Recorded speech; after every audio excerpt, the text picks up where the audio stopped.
Impact Communities, welcome back into another discussion based off the weekend. I'm so excited to be sharing with you. If you don't know me, my name is Jason.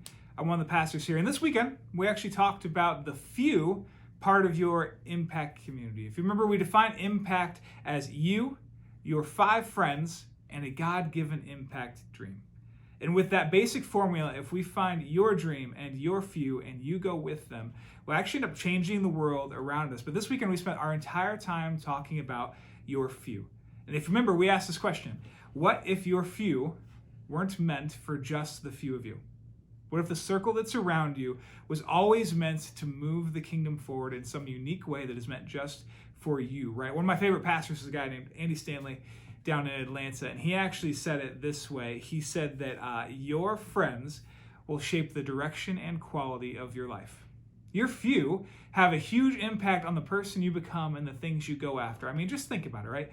From preschool all the way until adulthood, we've always been surrounded by our fews. And in elementary school, it's who you got sat next to in the pods. Maybe your friends were around you. Maybe it was a sports team. In high school, maybe it was they helped you figure out who you liked and what college you were going to go to and what career. Maybe they set you up with your current spouse, or hilarious ex stories, and their high school shapes you that way. Maybe in college, your few helped you refine the next stage of your life. Maybe they helped you figure out a big piece of you. Maybe they helped you heal in some way.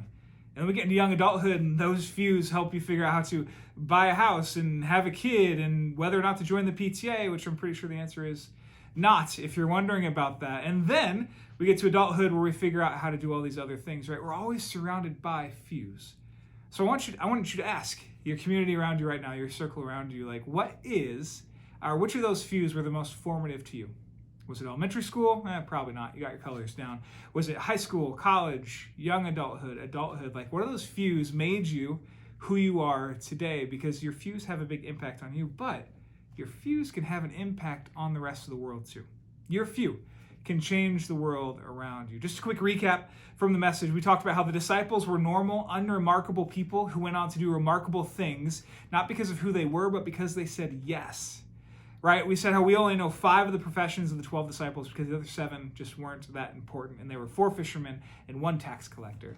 Not remarkable jobs. No religious leaders among them. No political leaders among them. But they were just normal people that decided to follow Jesus and chase after the impact that he was going to make. Then we talked about how Jesus sends out his followers in a few to make an impact. This is a biblical concept that he started way back then, right? He sends out his disciples in sets of 2 in their fews to go ahead and go out and cast out demons and feel what it's like to work in his power. And then later on in Luke 10, we talked about how he sent out 72 fews, 72 couples of people to go out and just do the work, because the harvest is great, but the workers are few. And then we finished up by talking about how in John 14, Jesus said, we will do greater things than even he was able to do. Do you know how incredible that sounds? The guy that came to set us free from our sins, the Son of God that came to set us right with our Father, who made all of those things happen, who started the church, he actually said we'll be able to do these things even greater than he would. And I don't think we're going to do them better. I think it's a simple math equation. We can do those things greater than he did because there's simply more of us. And there's more followers of his than there were back then. Back then it was 12 main key followers, a couple on the fringe, and then maybe a couple thousand that heard his message along the way. But us, there are millions of us. And most importantly, there are millions of people around us that are unremarkable maybe, that are not religious leaders. They're not in charge of things, but if they come into an impact dream that fits them, they will say yes. And from there, they'll learn to follow Jesus.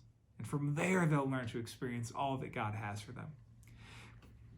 Remember, I want you to ask this question. Actually, let's put it this way.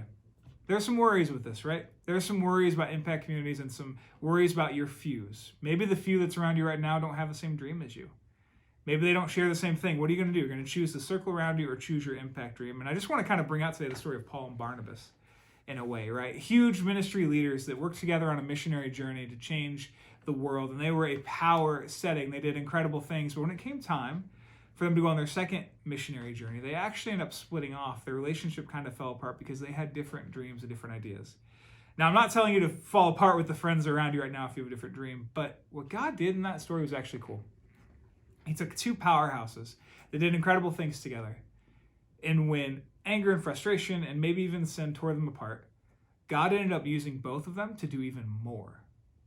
In a lot of ways, God will sometimes move us out of a circle of comfort so that we can start doing something that is game-changing around us. Or we can start doing something that God was calling us to do. So if you have a different impact dream from your few, or if your best friends have a different impact dream from you, but you still have a few others that you could invite, don't just go for comfort.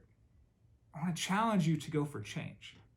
I want you to challenge you to follow the dream that God put in front of you, because just like Paul and Barnabas, if life and impact dreams, and if they move you apart, the likelihood is that God's just going to do something incredible through both of you and not just leave one of you behind, right? Remember, we ended last message with this idea that we've done this before. Fews over the course of Christian history have shaped Western civilization in a big way.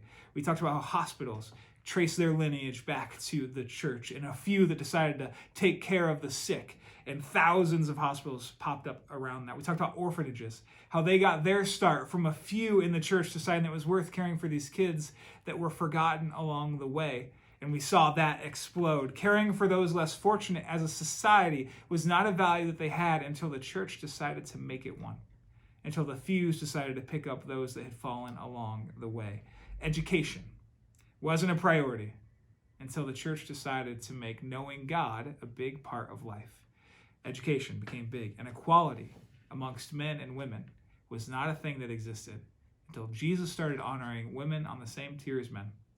And the church decided that a few can make a world-changing difference by treating everyone the same. Guys, we've done this. We've already experienced this in our past. We've changed the world once, and we can change the world again. We can do greater things than even Jesus did, not because we are greater than him, but because there are simply more of us. Do not let your impact dream pause. Chase it. Because remember, an impact is made with you, your few, and a God-given impact dream. Find your few. Next week, we're going to talk about finding your dream. And between those two things, we can change the world around us. Thanks a lot. I hope you guys have a great discussion. And if you don't, it's not my fault. I'll see you guys soon.